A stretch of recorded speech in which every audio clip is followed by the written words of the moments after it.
ఏ మనిషికైనా సరే కొన్ని భయాలు ఉంటాయి. రేపు ఉద్యోగం పోతుందేమోనని, లోన్ కట్టలేనేమోనని, ఒకవేళ రిలేషన్షిప్ బ్రేక్ అవుతుందేమో అని చెప్పేసి చాలా భయాలు ఉంటాయి. నిజం చెప్పాలంటే ఈ భయాలన్నీ పైవే. లోపల మనల్ని 24 గంటలు పీడించే ఒక్క భయం ఉంది. అదేంటంటే మరణ భయం.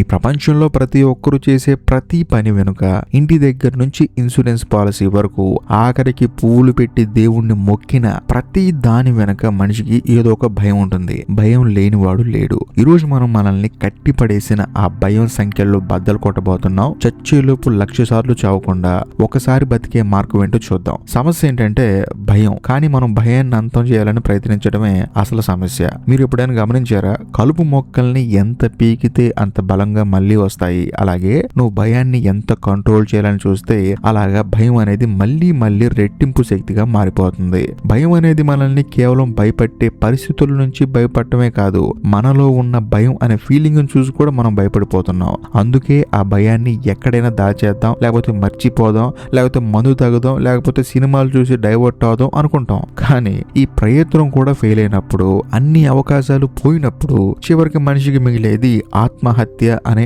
ఆలోచన మాత్రమే. కాకపోతే నేను చెప్పొచ్చేది ఏంటంటే సమస్య అనేది ఒక ఎలుక లాంటిది. అలాంటి ఎలుక మన ఇంట్లో దూరినప్పుడు మనం ఇంటిని తగలబెట్టాల్సిన అవసరం లేదు. జస్ట్ ఎలకని తీసి బయటపడేస్తే చాలు. అసలు ఈ భయం ఎక్కడి నుంచి పుట్టింది, దానికి మూలం ఏంటో చూద్దాము. అసలు ఈ సమస్య ఎందుకు వస్తుందంటే నువ్వుగా కానట్టుగా జీవిస్తున్నావు కాబట్టి. నేను అనుకున్నవన్నీ నీవు కావు. నువ్వు నిరంతరం మారుతున్న నీ మనస్సుని, చివరికి ఖచ్చితంగా పోయే నీ శరీరాన్ని కూడా ఇది నేను అని బలంగా నమ్ముతావు కాబట్టి.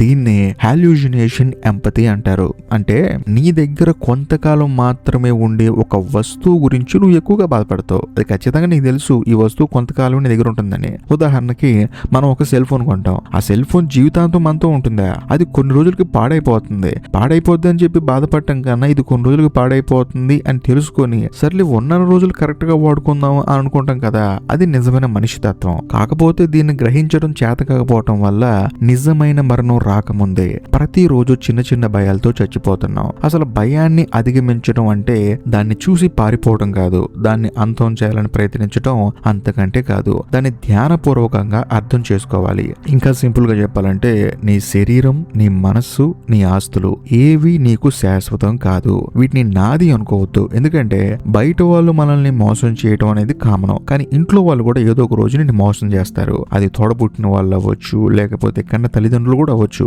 ఎందుకంటే ఈ శరీరమే నీది కానప్పుడు నువ్వు సంపాదించిన డబ్బు ఎంత? సో ఈ శరీరం కానీ, నీ మనసు కానీ, నీ ఆస్తులు కానీ వీటిని కేవలం నీ అవసరాల కోసం వాడుకో అంతే. ఓషో చెప్పినట్లు యూజ్ బట్ డోంట్ హోల్డ్. నువ్వు బాత్రూమ్ లోకి వెళ్ళేటప్పుడు చెప్పులు బయట విడిచిపెట్టి వెళ్ళడానికి భయపడవు. ఎందుకంటే అవి నీవి కాదు, వాటి విలువ నీ దృష్టిలో తక్కువ. అదే బంగారపు చెప్పులైతే వాటిని పట్టుకొని ఉంటావు. దేనిపై నీకు మమకారం, విలువ, నాది అనే ఫీలింగ్ లేదో దానిపై నీకు అసలు భయమే ఉండదు. నువ్వు చనిపోయేటప్పుడు మొత్తం నువ్వే మరణిస్తున్నావా, లేక ఏదో ఒక వస్తువు నీ శరీరం మరణిస్తుంటే నువ్వు కేవలం చూస్తున్నావా? ఈ సాక్షి భావనని పెంచుకో. అప్పుడు శరీరం నశించినా, మనసు మారినా ఆ చూస్తున్న నేను ఎప్పుడు స్థిరంగా, భయంగా లేకుండా ఉంటాడు. నాదంటూ ఏమీ లేదు అనే స్థితికి చేరుకుంటే నిన్ను దోచుకుపోయేవాడు అసలు ఈ భూమి మీదే ఉండడు. నీకు అసలు భయమే ఉండదు. మనం నేర్చుకోవాల్సిన అంతిమ పాఠం ఒకటే: మరణం ఖచ్చితం. భయపడకపోయినా అది జరిగిపోతుందంతే.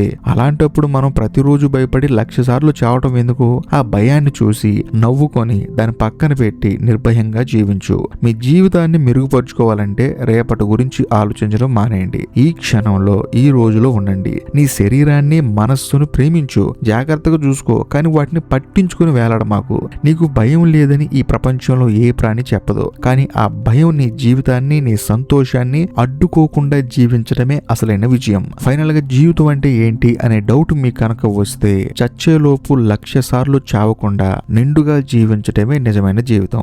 ఈ వీడియో కనుక మీకు నచ్చితే ఖచ్చితంగా లైక్ చేయండి, షేర్ చేయండి, కామెంట్ చేయండి. అంతేకాకుండా ఇప్పటికీ మీరు మన ఛానల్ ని సబ్స్క్రైబ్ చేసుకోకపోతే దయచేసి సబ్స్క్రైబ్ చేసి బెల్ ఐకాన్ ప్రెస్ చేయండి. బాయ్.